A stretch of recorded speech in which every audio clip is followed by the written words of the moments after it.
Hello everyone, my name is Eugenia and welcome to my third booktube. This time I'm going to give you a brief review and a little bit of historical background information of The Boy in the Street Pyjamas by John Boyne, and also a brief review from the short story Humanist by Philip K. Dick, and then I'm going to discuss a little bit the pros and cons of being married. So let's begin. The Boy in the Street Pyjamas is a novel that tells the story of Bruno, a 9-year-old boy living in Berlin, Germany in the 1940s.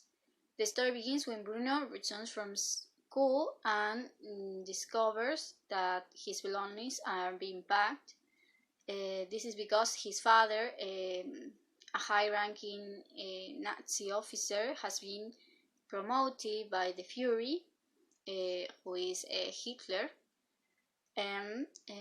So the family has to move to a house next to Auschwitz concentration camp.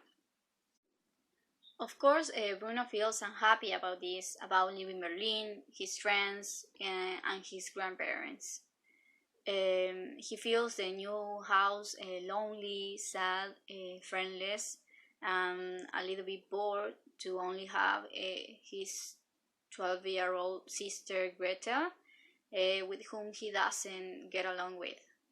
Their maid Maria and Battle Lars from the old house staff the new house. He also meets new waiters. One of them is Pavel, an old man that has been a doctor before. Later Bruno learns that Pavel lives on the other side of the fence. He is a Jew.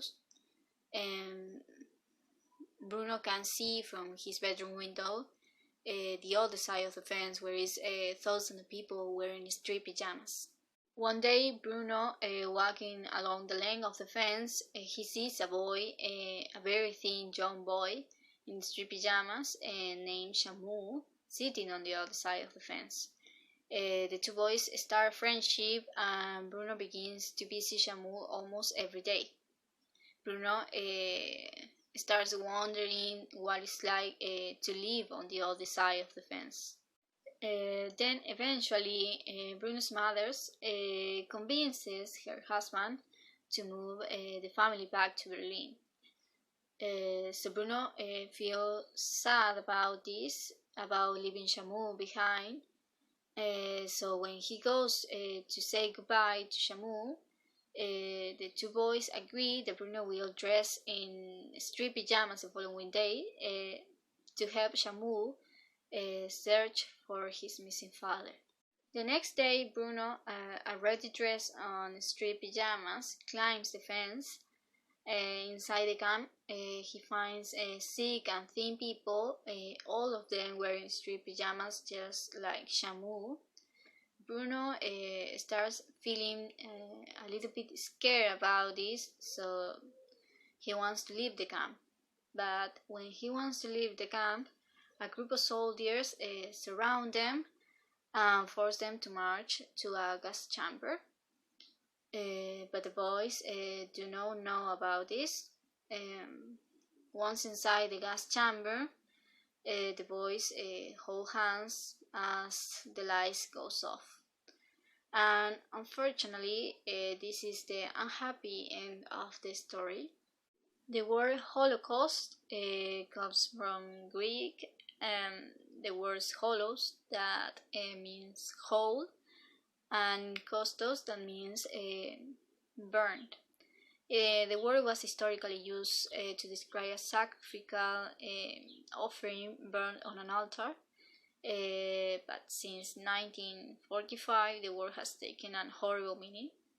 It means the ideological and systematic persecution and mass murder of millions of European Jews and millions of others, of course, by the German Nazi regime between 1933 and 1945. To the Nazi leader, Adolf Hitler, Jews were an inferior race, an alien threat to the German racial purity and community. After years of Nazi rule in Germany, during which Jews were persecuted, Hitler's final solution, now known as the Holocaust, was a mass killing centers constructed in the concentration camps in Poland. Approximately 6 million of Jews and some 5 million others died in the Holocaust. More than 1 million of those were children.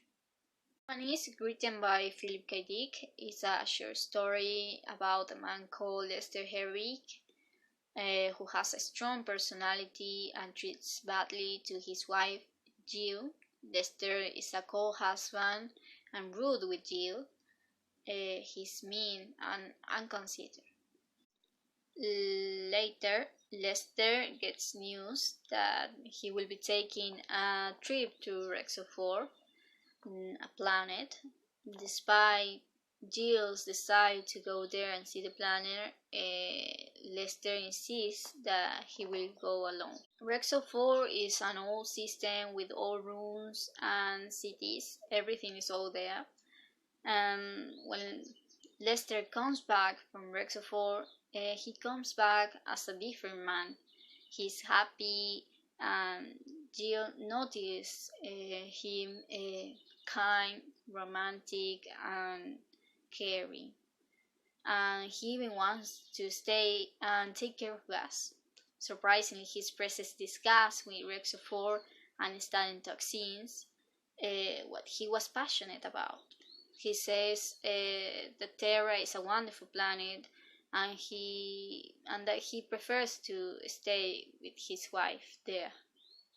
Anyways, if Jill wants the real Lester to come back, she must record a video explaining Lester changes in order to be presented as evidence to the federal courts.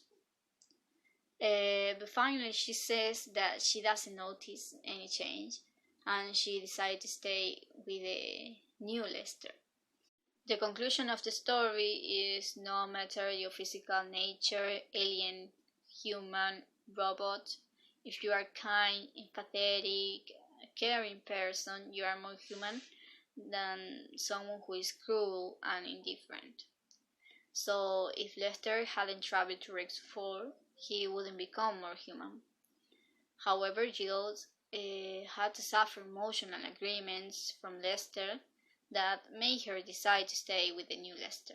Marriage has been part of human culture for thousands of years, but in recent times, marriage has become less popular.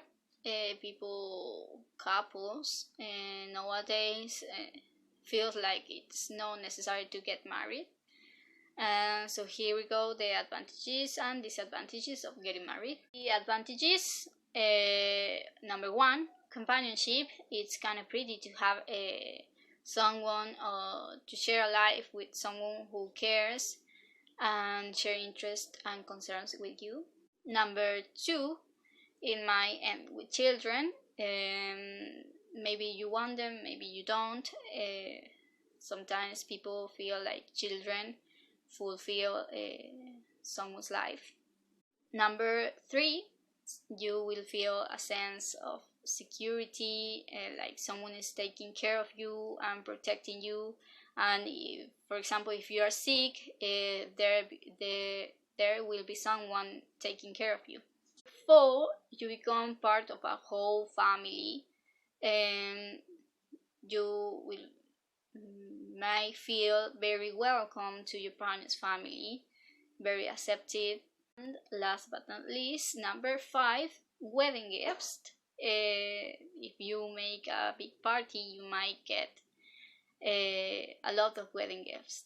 Advantages, number one, infidelity. Yes, your partner can cheat on you, since most married sex fade over time, your partner can cheat on you. Number two, lack of individuality. Marriage can restrict your freedom. You always have to consider your partner's needs. Number three, arguments. Many couples get stuck and sometimes they repeat arguments over and over, and This is bad for the relationship. Number 4, family conflict. Sometimes you can feel very welcome to your partner's family, and sometimes you don't. Couples have to deal with their partners' families, and sometimes it can be a source of problems and conflict. And the last one, number 5, the ceremony can be expensive. Yes, the marriage ceremony are expensive. If you make a big party, it can be quite expensive, and sometimes also stressful. You have to decide what the food is going to be, and the ornamentation and all of that. It can be stressful. So this is all for this video. Thank you for watching. Hope you have enjoyed, and see you on the Booktube. Bye bye.